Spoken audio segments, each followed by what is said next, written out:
আসসালামু আলাইকুম। কিডোরসের ring fold মশারি খুব সহজে কিভাবে ব্যবহার করবেন আজকে তা দেখাচ্ছি। সর্বপ্রথমে জিপার খুলবেন কভারের, তারপরে মশারিটা বের করবেন। বের করে জাস্ট হাত প্রসারিত করলেই মশারি খুলে যাবে। তারপর আপনি দুইটা শিক আলাদা করে জাস্ট ভিতরের শিকটা মাঝখানের শিকটা ধরে টান দিবেন, তাহলেই খুলে যাবে খুব সহজেই। তারপরে এভাবে আপনার শিশুকে উপর থেকে জাস্ট ঢেকে দিবেন, খুব সহজ। তারপরে আপনি যদি বেডশিট থাকে শিশুর উপর, মশারির পাড়গুলো বেডশিটের ভিতরে আপনি ঢুকাই দিতে পারবেন খুব সহজেই। এই দেখুন দেখুন এভাবেই। তারপরে এটা ক্লোজ করাও অনেক ইজি।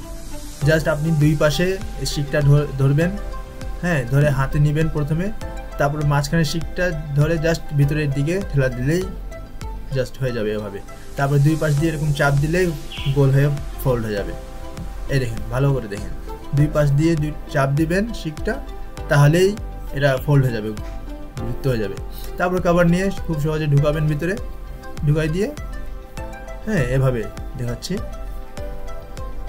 এই দেখুন, একেবারে সহজ, কোনো ব্যাপার না। এই দেখুন, জাস্ট জিপার লাগাই দিবেন এখন। এই দেখুন, তারপর জিপারের সাথে আমরা একটা লুপ দিয়েছি, যেটা বাসার যে কোনো জায়গায় হ্যাঙ্গারে আপনি ঝুলিয়ে রাখতে পারবেন ইজিভাবে।